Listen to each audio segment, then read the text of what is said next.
Hi everyone, welcome back to the Emergence Show where we explore the future of immersive technology, brand storytelling, and creative innovation.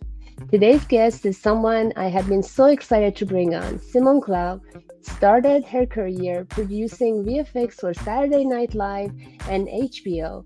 Fast forward, and she's now the CEO of Zebrar, a studio creating real-time Unreal Engine-powered experiences that are redefining how brands show up in physical spaces. From shopping centers to museums to entirely new forms of location-based entertainment. Simone is building the kinds of immersive environments that don't just look good, they do something.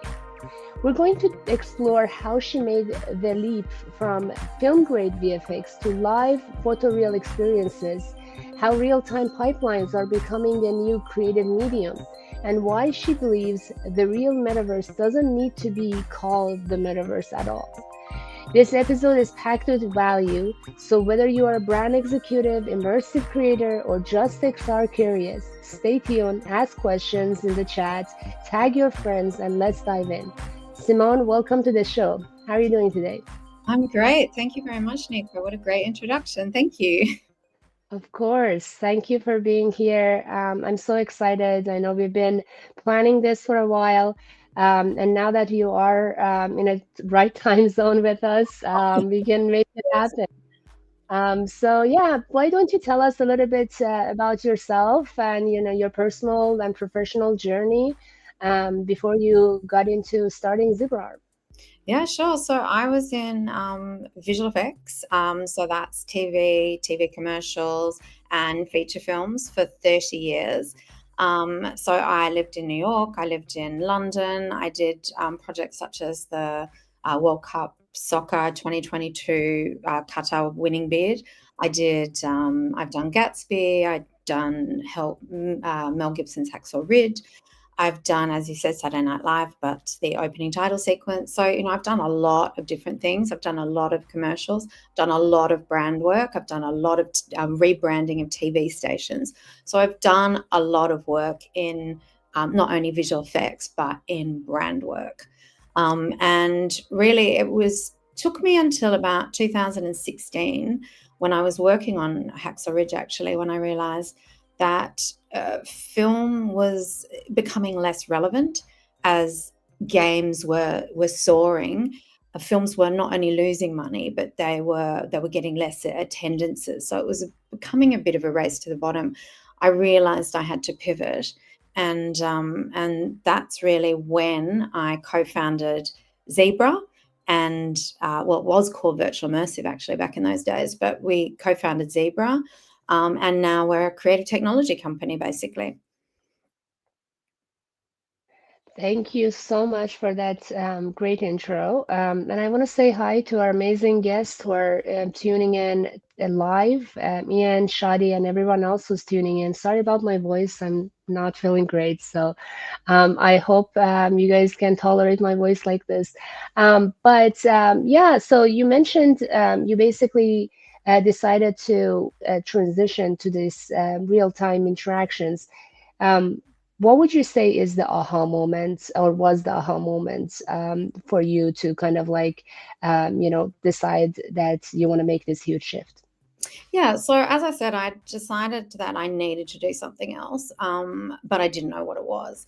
So I took a job for a year going around to motor shows around the world where we were showcasing or revealing brand new models of cars. So that's this massive, big films and theatre and staging, and it's digital mixed with the physical. And there was a VR team traveling with us. And that VR team, they kept saying to me, they were younger guys, they kept saying, Simone, try the headset. And I'm like, look, I'm 50 years old. I don't game. So I'm not interested in your headset. But one day I tried it, I put it on, and I was like, oh my God, this is transformational. All of these years, like decades, I've been building 3D content for 2D screens. And all of a sudden I can interact and engage with these worlds. And it became my aha moment. Then I tried the Microsoft HoloLens, which is a mixed reality headset, digital layer over your view of the real world. And I could see in my head the dominoes just went. You could see the purposeful use case for this technology. So I actually started a business with those guys. Wow, what a fascinating story. Yeah, sometimes, it just takes a moment of trying something new, and that totally shifts your career. Totally, Um, totally did. Yeah, so that's the lesson for everyone who's listening. Like, don't be afraid to try new things. You never know. And that's what I love about going to conferences, because they kind of like expose you to all the new stuff. But yeah, that's really cool story. And so, One point, age is no barrier. I did this when I was about to hit 50. So I totally transformed my career at 50. So yeah. that's always an important story because it's possible. Age is no barrier. Totally. I mean, age, gender, we have our own limitations, but it wouldn't stop us. It's like we can be pushing through and getting things done. Awesome. Very inspiring.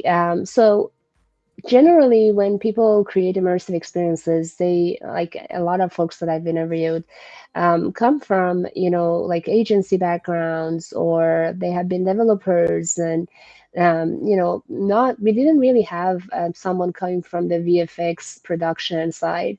What would you say, like what were the challenges, and like, or even benefits of like differentiating you in this new space, considering your film background and VFX background? Yeah.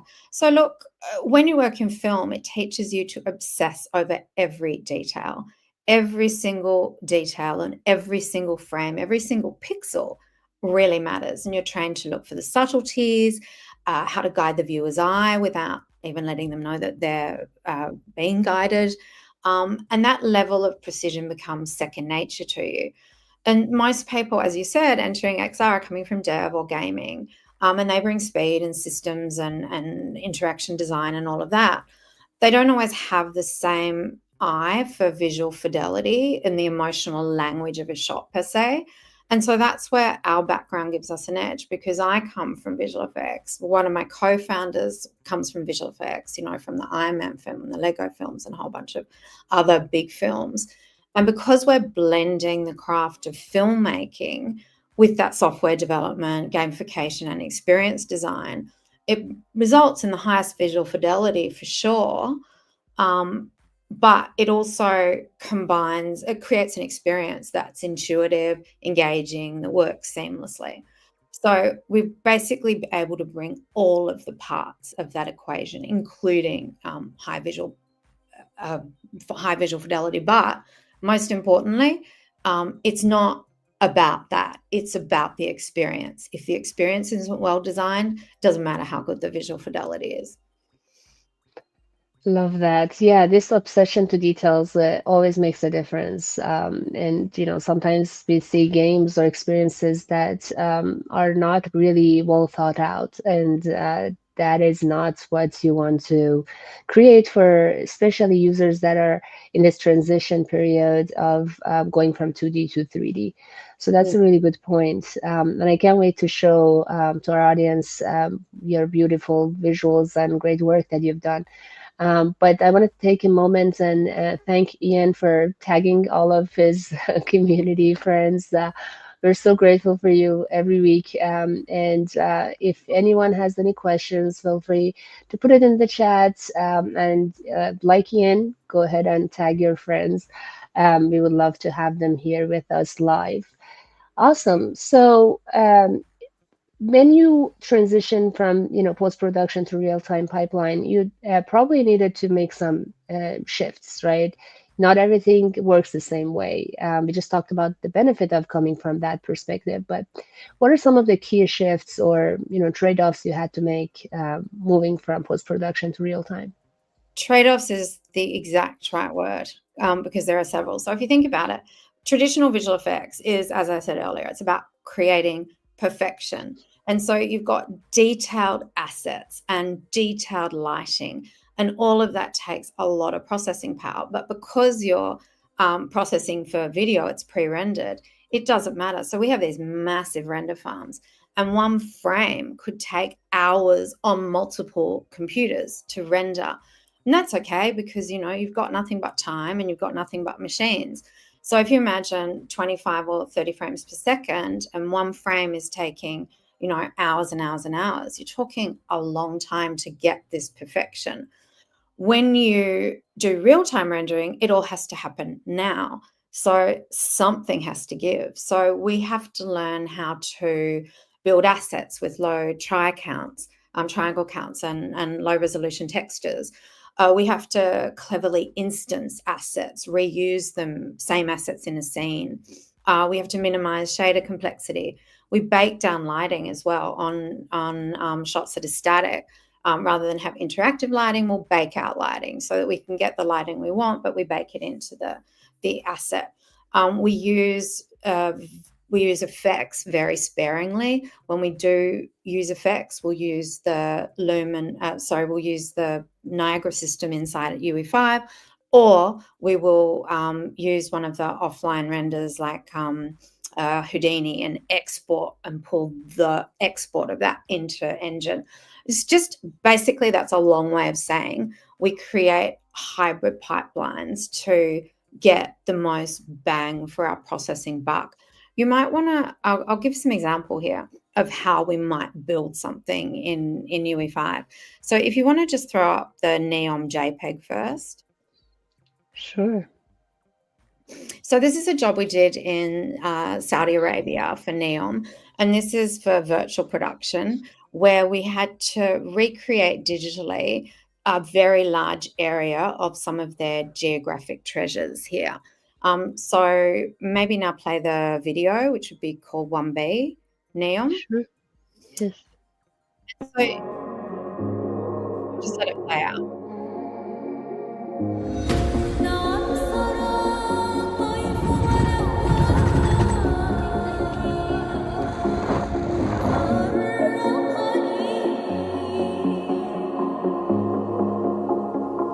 So you can see here that we've taken drones and we're 3D scanning all of this geometry. We're basically scanning all of these geographical features using LiDAR. At the end of that, we're going to have, this is actually 3D. So this has come from a real-time engine. So that's photoreal. The way we've done it is we've done two things. We've LiDAR scanned to get the geometry. Then we've taken photos of all of the textures on site. And then we have taken that really heavy geometry, we've desecrated it to make it a lot more lightweight. Then we've projected the textures that we've shot from site on top of that. And we've taken shots of the grass, etc. And we've then created a fully photoreal replica of what that geographical feature is. So that's essentially how you do it. But doing that is a whole bunch of hybrid, I guess, little workflows that we've created. Very impressive. Thank you so much. Yeah, I mean, we just see the beautiful visuals at the end and don't know what has gone through to make this happen, from, the capturing to recreating and all that detail. Thank you so much for walking us through that. And I want to say hi to Rafaela for being here. Thank you so much. Yeah, Ian says mixed mediums will always win. Yes. Thank you for sharing the process. And you guys solely focus on Unreal Engine, is that right? No, we're technically Okay. UE5 is our best and most proficient engine, but we will always use the tech stack that is best for the project. UE5 isn't always the best tech stack for the project. If we're doing a web-based activation, we would use another tool set. We'd love to use UE5, but it doesn't necessarily translate to mobile phone web. Yeah, makes sense. Yeah, I mean, it's been built for gaming and high quality, high fidelity gaming. So speaking of visual fidelity, what do you think about this? Like, there are all sorts of experiences that are much more lower fidelity for different reasons. And Roblox is now very popular. Other platforms, like Decentraland and others, have been around. How do you think about visual fidelity and how it impacts the user perception in immersive brand experiences specifically? Look, I think it's really important because if it's representing your brand, it needs to do that, represent your brand, and that means visually as well. So Hmm. if it looks cheap and tacky, then the audience isn't necessarily going to believe it or trust it. But if we talk about Roblox specifically, and I think that's an answer that we'll go into later, but let's pivot to that now. Roblox is great if you want to meet Gen Z and Gen Alpha where they hang out. It's 85 million active users per day. But you mentioned the low visual fidelity. That's one issue with it as a metaverse strategy, say. Another issue with it as a metaverse strategy is that you really do, as a brand, you need people playing and transacting in your ecosystem, not in somebody else's walled garden. So I think that while Roblox provides a part of a strategy, a fun part to hang out with Gen Alpha, multiplayer a game. I don't think it's not what I would consider a metaverse strategy for many brands that need to have a higher visual fidelity. If you want to bring up the Louis Vuitton video here, Sure. can you turn down that volume as well? Yes. Thanks. All right. No problem. So this is now full disclosure. This is a test we did for Louis Vuitton. It's not actually gone live, but this is a metaverse example of what a future metaverse for a luxury brand could be, and why that is. It's photoreal. It's got the objects and the products in context. It's not a replication of a physical store, because why would you? But what you can do is provide a brand experience that reflects the brand attributes, and you can shop in context. So what you can see happening here is this is a UGC handbag room. So you can customize your own handbag. You get to vote on it. Whoever has the most votes, the manufacturer, in this case, our Louis Vuitton, might put it into production. Also, if you think back into that salon we were in earlier, there were these oval windows there that enabled the user to go through those windows and actually find different environments where they could shop contextually. So there's an example of après ski, there's an example of a cocktail party, there's an example of a poolside resort wear. So being able to explore and shop in context is really important. So I think these new 3D worlds where you can shop, transact, play, be surprised and delighted, personalize, create your own content.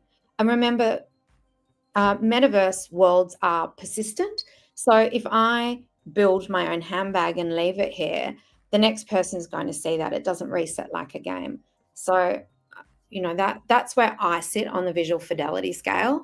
I would rather see this than something of a lower visual fidelity that looks more like a cartoon world, because I don't necessarily think that represents every brand. Represents some, not all of them.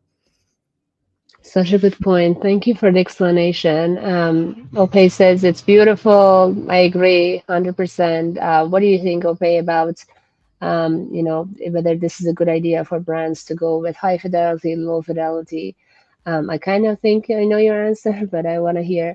And to the topic of metaverse and immersive experiences, Ian mentioned immersive gaming isn't metaverse, and I think that has its own misconception aside from metaverse being a misnomer. What are your thoughts on that, Simone? That gaming, sorry, what's the question? So immersive gaming. Isn't immersive Yeah. gaming isn't metaverse, and I think it has its own. Yeah, absolutely. Immersive gaming isn't metaverse. Metaverse is just, in my opinion, metaverse is the next generation of the internet. It's simply that. It is hopefully interoperable, potentially decentralized, but I'm not sure about that, but definitely interoperable. But yeah, immersive gaming is not metaverse.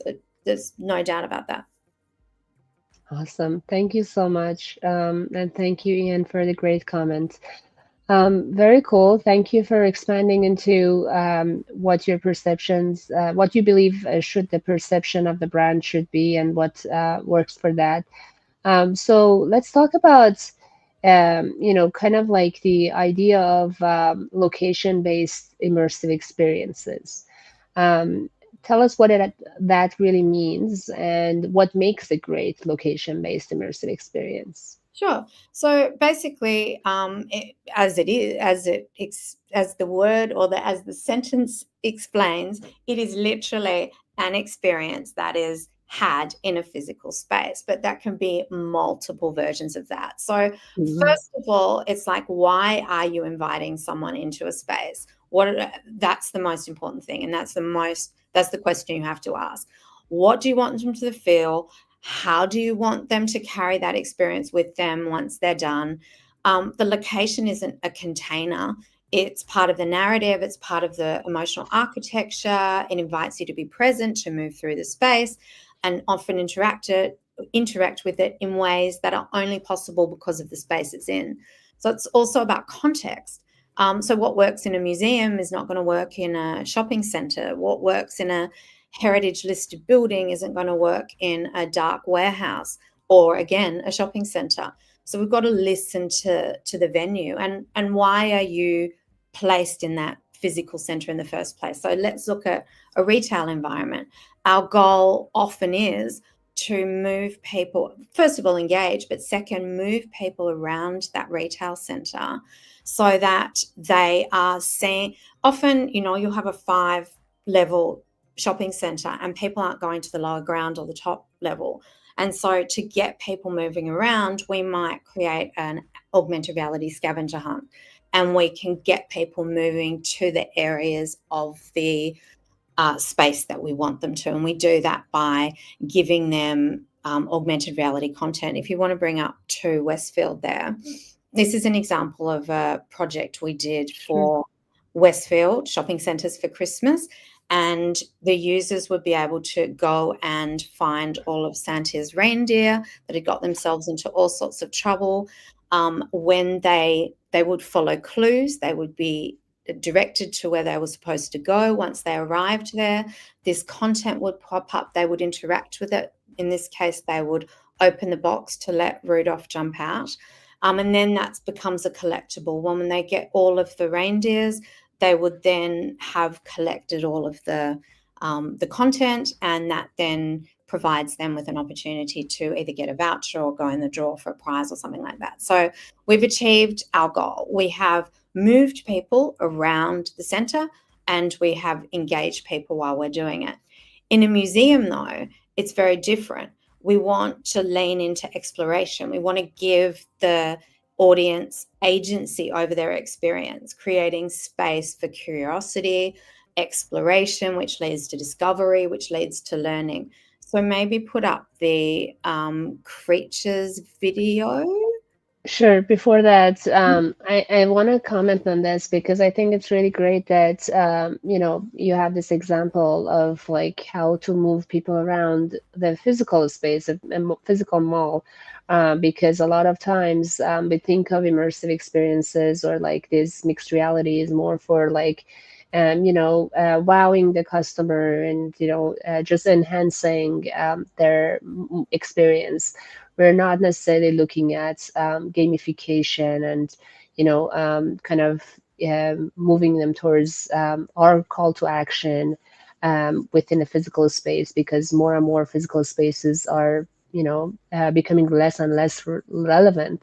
And especially in the younger generation, you're seeing that they prefer to shop online all the time. Actually, sorry, I'm going to stop here. That's actually not true. Really? In that, 78% of Gen Z and Gen Alpha shoppers, younger shoppers, actually prefer to shop in store. So Hmm. what is this new? It's basically the omni-channel wheel is going round and round. And so the way this generation shop is they are provided with. I'm going to go on a deep dive here because I've done it. No, I love it. I've done Yes, RFM. please. So what happens is that they get recommendations from either from influencers or from the brand itself. Then they Hmm. go online and they figure out what they want to buy. Then they go into store because they actually want to check it. They want to make sure that it Hmm. aligns. And then they may or may not purchase in store, but they may then go on their phone again and figure out if it's cheaper once they've actually eyed it, if it's cheaper online, or they may purchase in store. But this generation is very particular the way they shop. They need Omni-channel. to seamlessly move between digital and the physical. But you're right, physical is really important now because we have to have a reason to we have to provide an experience in store, and we're Mhm. seeing that play out in retail all over the US particularly. So experience is really important, but they flip between physical and digital. Anyway, just a FYI. No, I love it. Thank you. Thank you for sharing that. Yeah, I mean, omni-channel has been a topic for years recently, but um, this was a really good, and I know you have a Gen Z daughter, so you understand better how they shop. So I appreciate you sharing that. Thank you. And I would love to hear from our community in the chat. What do you guys think about Gen Z and Alpha? What have you observed in people around you? Like, do they prefer to shop online? I mean, Gen Alpha may not need to shop as much, but Gen Z more specifically. Cool. And you Did you wanted to, to finish up on the location-based stuff? Yeah. sure, sure, sure. There's a whole bunch of, we spoke about retail. We're talking about museum at this point. So this is an example of a job, and I think there's a video there as well for Sure. creatures, maybe. Yes. Um, so this is an example where we've created interactive, and you can see that these people have torches that they were exploring those screens with, and so it's almost like this is a digital kiosk. This is an interactive floor experience where everything moves. So again, it's aimed to surprise and delight and interact and engage and therefore learn.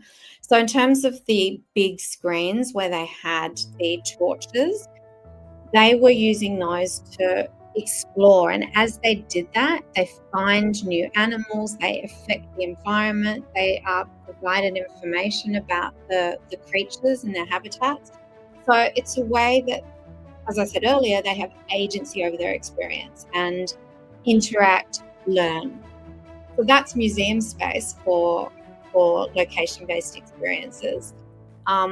For festivals and events, it's going to be very different. So maybe bring up number 5. Sure. Again, before that, I love it. This was really cool. I mean, it didn't look like a traditional museum we think of. And I would imagine Australia, you guys have a lot better museums, and this was really awesome. And I'm just curious, when you had screens, obviously they could be touch-based, but what was going on the ground where the interaction was happening? The ground, you mean the floor experience? Yeah, yeah, yeah. Yeah. So that was a projector. This is obviously screens which are being interacted with by this device in this person's hand there. And the overhead screen was a projector playing onto a floor. The projector was connected to a computer with an Unreal Engine real-time screen. And then as the people connected, we had a camera up there. And so we did a lot of using AI. We did a lot of training to Okay. so that the camera could identify what was the video moving and what was a human.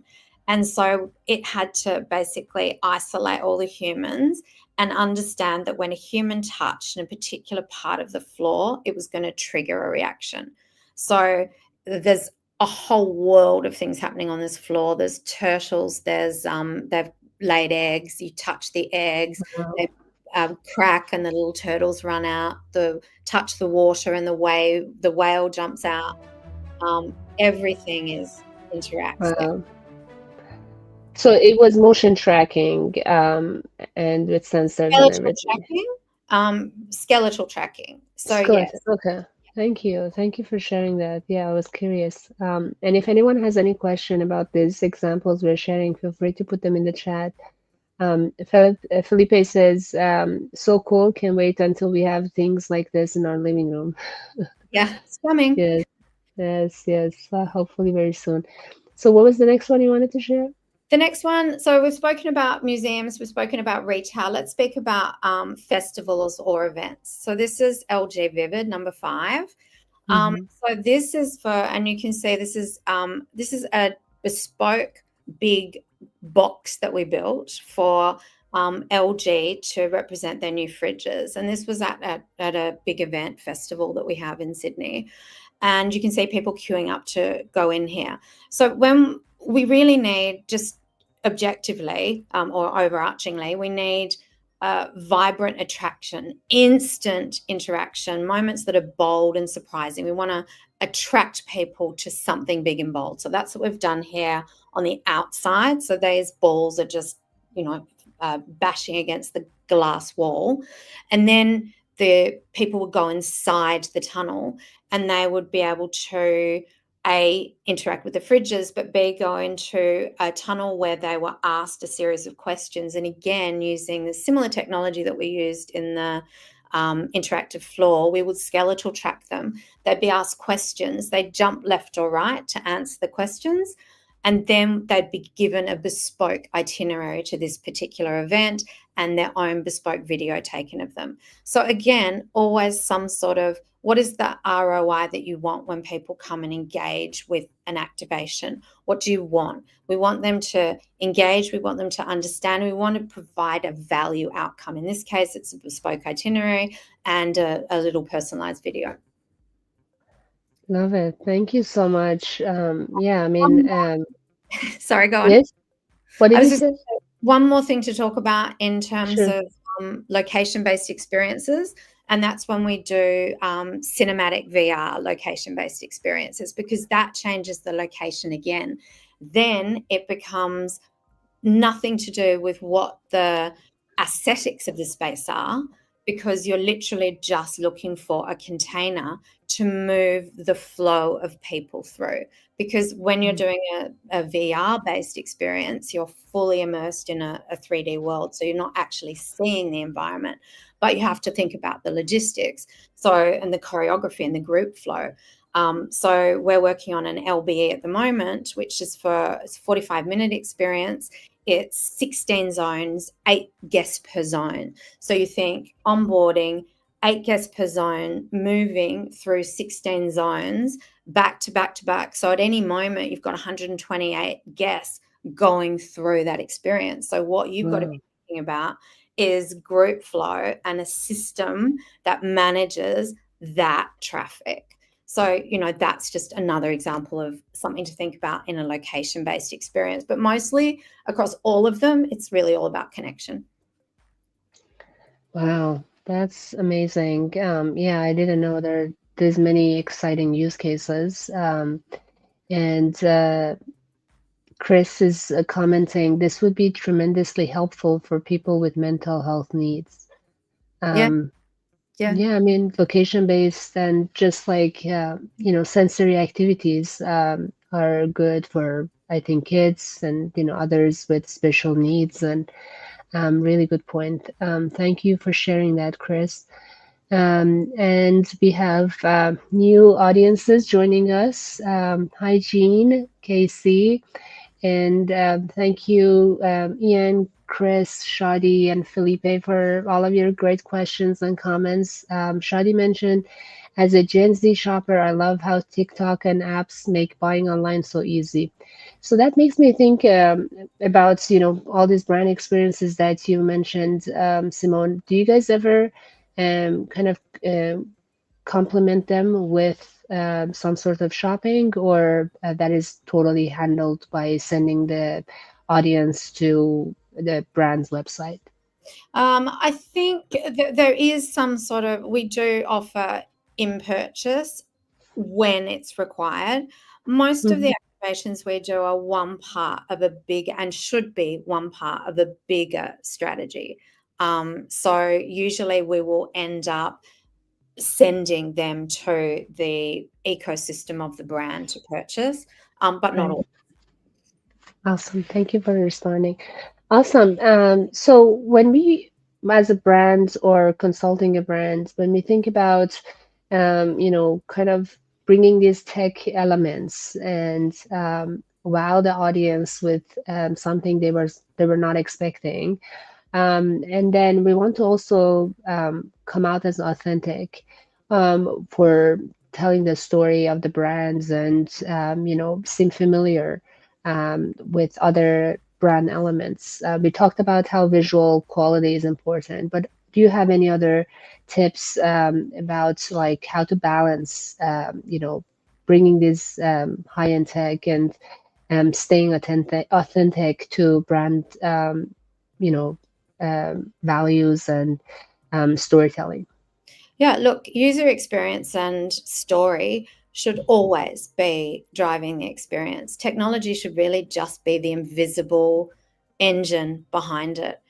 It should never be a wow. The tech should never be wow. The Mm-hmm. experience, the story, the result should be wow.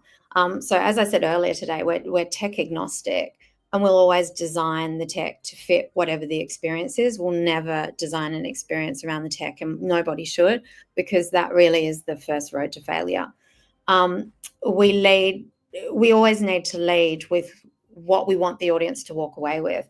What's the story? How can we amplify it? And as I said, if they're just remembering the gimmick, well, we've failed. We always partner really closely with the clients to make sure that what we're building creates aligns to their broader strategy. So it's not just a single stunt, as it were. Thank you. Thank you for sharing that. Yeah, totally. And Ian is asking, what has been the boldest brand experience Zebra has been part of? It's like, Oh, who is your bold, favorite child? boldest. God, that's so hard to say because they're all so different. Um, boldest. Uh, look, I would probably say the biggest one we've done is probably for Dreamforce, the big Salesforce conference, Mhm. which is number 6, this connected Sure. forest thing down here. So this is the biggest, but is it the boldest? The boldest, God, that's a Good. hard question. We're 8 years, and I'm trying to think of all the jobs that we've done. Um, Yeah. It's okay. Can you tell us a little bit more about the Salesforce? Ian shouldn't be asking this very hard question. I don't know. It's actually an excellent question, but I'm trying to think of what boldest means. Maybe Volkswagen. We'll talk about that in a minute. So this is probably the largest simply because of the amount of people that go through Dreamforce. This is an interactive floor experience for Salesforce Dreamforce conference, showcasing the MuleSoft APIs. So it's basically a bunch of people playing a multiplayer game at the Dreamforce conference. You can see there's a bunch of people lined up there to jump in. But it's certainly not the boldest. It's just a standard experience. Ian, give me 5 minutes. We've still got 20 minutes left here, and I will think in the background what the boldest. No, I appreciate it. Great question, Ian. But yeah, I think this is very subjective to think about like what's the boldest. And You know, again, like picking your favorite child is not easy. Cool. Oh, Awesome. Thank oh, no, no, no. Yes, yes. This is very, very, very off the wall, but I'm going to explain it. Rydell glassware. I don't know if you guys know Rydell glassware. It's I don't German know. glassware. Mm, Very, very expensive, and every glass is has a unique.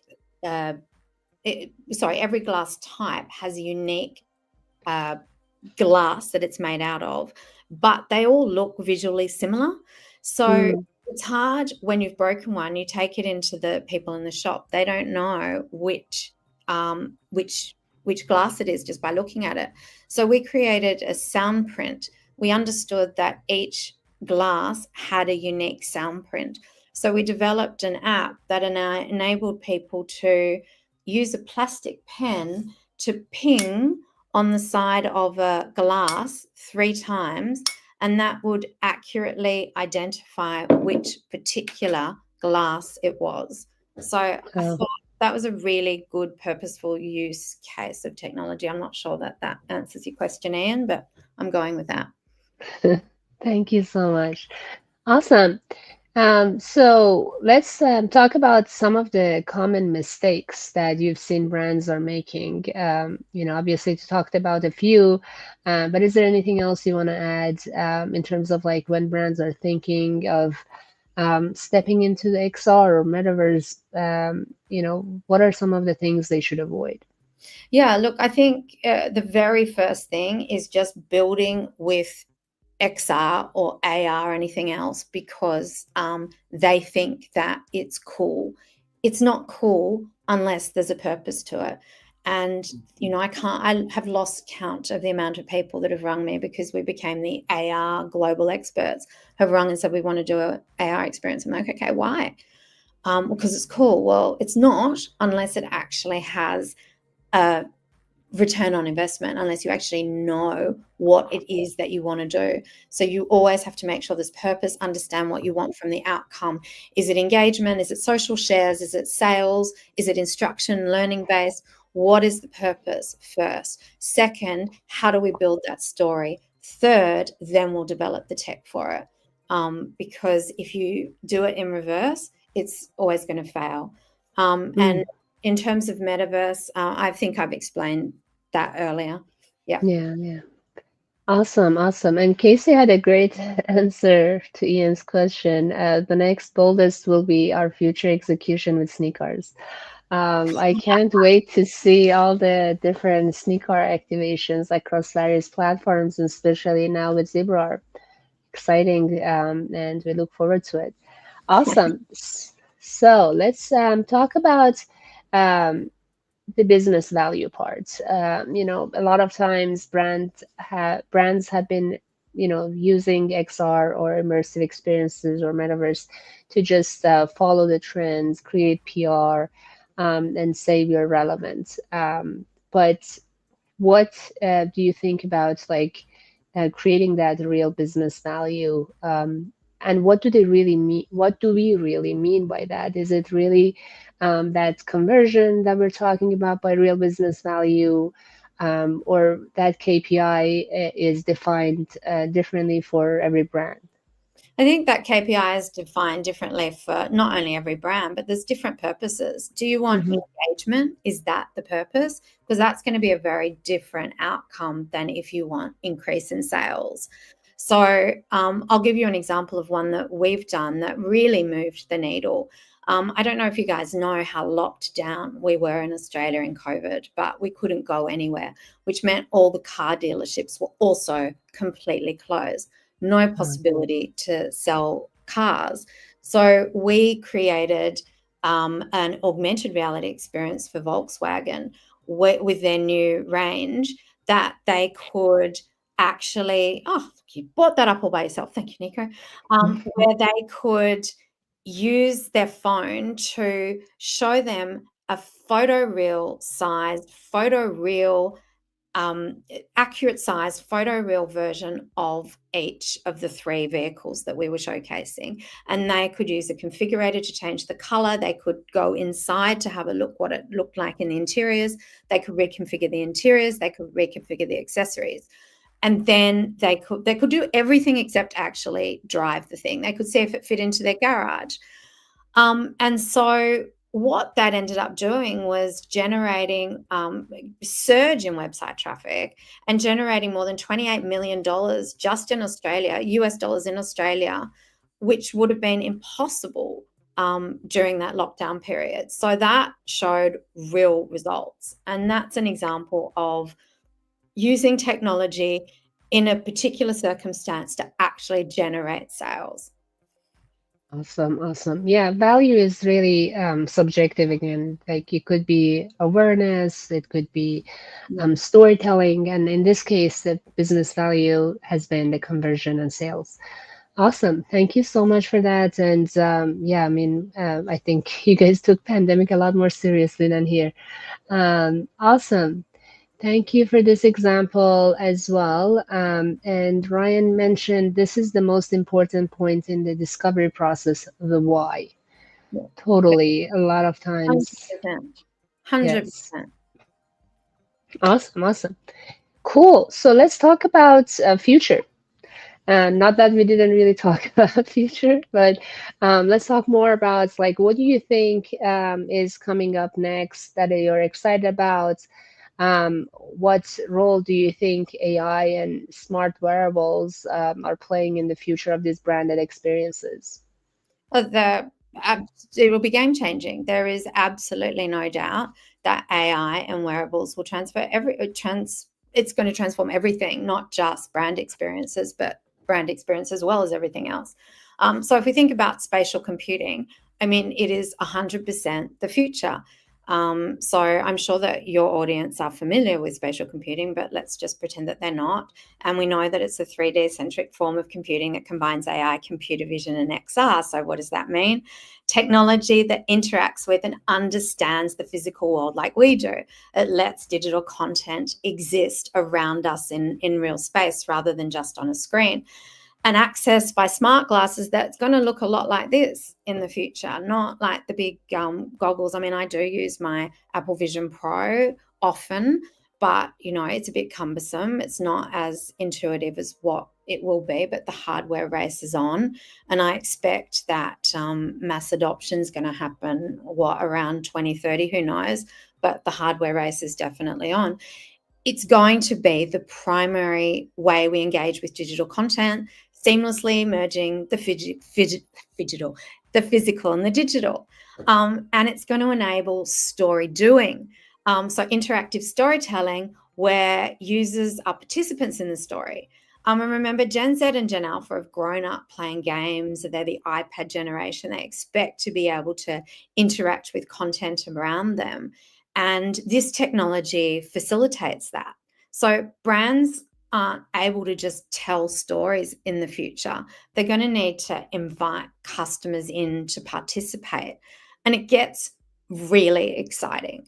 So that's the first part. But then if you take AI, obviously AI is a driver of spatial computing, but it's also going to enable personalization and co-creation at scale. So Gen Z and Gen Alpha, they won't be advertised to. They need authentic connection with brands to trust those brands. And remember, 80% of Gen Z expect to be able to co-create with brands as well. So brands have to find ways to maintain their brand, the pristineness of their brand, while allowing these co-creation opportunities. And AI is going to enable this co-creation. So it's going to fundamentally shift the way brands engage with their audience moving forward. So it's kind of exciting.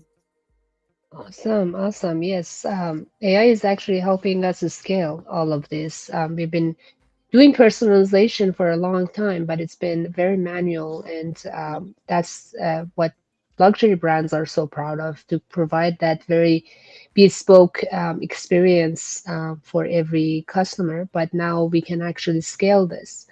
and that's exciting. And you talked about the smart wearables, and considering that you guys have done a lot of mixed reality and AR experiences, definitely this is a very exciting moment for Zebra. Awesome, awesome. Thank you for that. If our amazing community has any other question, feel free to put it in the chat. And Simone, if you would like to tell us like a little bit advice, like for our amazing community that you didn't come from a technical background, as far as I know, and My yeah, children still say, "How is it that you talk about technology and you cannot use your phone?" So yes.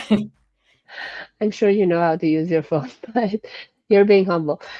So like, Shadi also had a question about that, like how for someone who is a creator or like especially younger generations, a lot of them want to be creators, and you just mentioned they want to co-create with brands. Um, what type of advice do you have for them? Where should they start? And like, should they go and study the tech side? Or do you suggest a different path? I think it's hard for me to say because it really depends on what side of the creator ecosystem they want to be in. But I think if the one skill, we take AI, um, let's think about that as something that is going to make everyone's jobs easier moving forward. But the one skill that we still need is storytelling. So I Mm, think that's really key. Always lead with storytelling. And then there's so many tools now to create. So I would just jump in and start using tools to create. So if you want to do interactive technology, if you want to do games, then jump into UE5. If you want to do web experiences like something more befitting metaverse sort of stuff, then go into Play Canvas. There's ways, and these are all easily accessible by everyone. It really depends what you want to do, but storytelling is a really key skill moving forward. such a good advice. Yeah, I mean, also storytelling can be looked at from different perspectives, and different industries define stories differently. I've found that by going to gaming and traditional marketing and so on. So, and I'm sure film industry defines a story very differently. So, uh, yeah, curious, what did you like? Also, Shadi had another question about like, in terms of like whether you had a mentor or like what resources did you use when you were making this shift of your career and in general like throughout your career, where do you educate and inform yourself or stay motivated in this space? Yeah. So first of all, I studied marketing actually Mm. before I went into advertising, before I went into film. So I kind of did everything the reverse, and then I went into tech. Obviously, my first year in tech, the thing with being, when I was in film VFX producer, I was a very technical film VFX producer. I really understood how all of the software worked. I knew exactly how long things would take. Nobody could pull the wool over my eyes. When I went into tech, though, I had no clue. This was just a black box to me. I didn't understand any of it. I knew I wanted to do it, but I didn't understand it. So I fortunately had co-founders who helped me along the way. But what I've also learned in this particular industry is it's actually globally, everyone is really happy to share their knowledge, and we all share tools and we all share knowledge, and we all share tech, in fact. And I think that's really it's a community, and it's a global community, and I really like that. So I get a lot of my information from colleagues here and abroad, from LinkedIn, and from shows like yours, Thank where you. you can actually get valuable information from the people that are actually in the front lines doing it. Yeah, and it's funny. We met actually in person first time at LA Tech Week, where Ope and I were on a panel. It's such a small world, and you were not even invited or knowing about this. You Nope, just walked because we're down the. staying in the hotel. So as Yes. soon as I saw Metaverse fashion panel, I'm like, oh, that sounds like something I need to be at. What a coincidence. But yeah, that's amazing. And that's, I think, speaks to, your willingness to try new things and be in new places and, just meet new people. And as you said, like nothing can be a barrier, your age or your gender or anything. It's all about just your drive into wanting to do something new and different. And yeah, that's amazing and admirable about you. Awesome. And what do you think is one thing that you wish brand leaders understood better about immersive tech? It's not a gimmick.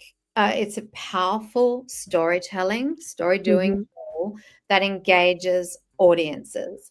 It's measurable, it provides return on investment, and it can tie into your existing budgets, programs to enhance your strategy. It's not a one off stunt, it's not a gimmick. It's really important that they understand the value of the engagement that you get with your audience. If you have somebody authentically engaging with your brand, that is so much more powerful than just talking at them. Amazing. Thank you so much for sharing that. That's such a good advice. And Ope says, I love the way Simone thinks. So that's Oh, flowers for you. yeah, Um, thank you. yes, we have a lovely community, and they're enjoying the conversation. Awesome. So, as we're approaching the end of the show, can you tell us how people can support you? What's next? If you can, tease anything about Zebra or, what's coming up that we can all be excited about and be part of it. Yeah, sure. So we've got a big location-based experience coming up, which is cinematic VR for a big IP that I can't mention. But that's coming out, I would say, in the end of the year. It's going launching first in Asia, then we'll be coming to the US. And so that's that big 45-minute cinematic VR experience I was talking about. So that will be big because that really is like an interactive film. So it really is taking all of our storytelling abilities and our film techniques, but putting them on a mobile headset. So that's coming out. I think that's probably the most exciting thing that we've got lots of other things floating around, but that's the biggest. And yeah, you can find me on LinkedIn, and you can find us at zebra zebrar.com. Awesome. I'm just curious, why did you choose this name? Is there a specific meaning for it? Yes, there is actually.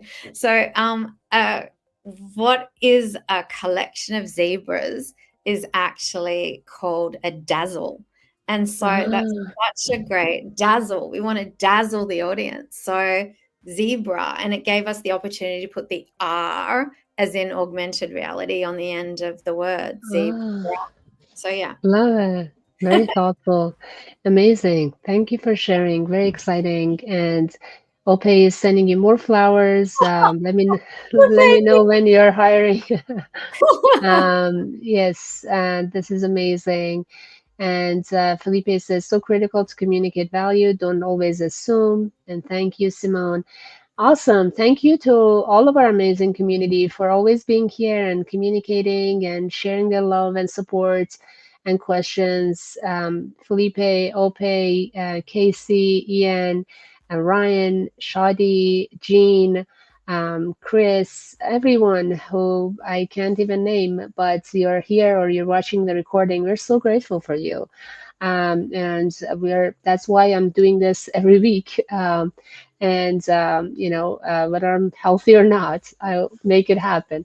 But thank you so much, Simone. This was awesome. Thank I learned you. so much. Yeah, and you guys are doing a lot of amazing work. I can't wait to see this new one coming, and share more with our amazing community. And, you're just an amazing human. I can't wait to see you again in person. Wow, thank you so much. And thank you to everybody that's watching. Nico, I hope you get better. And thank you Thank so much you. for having me on today.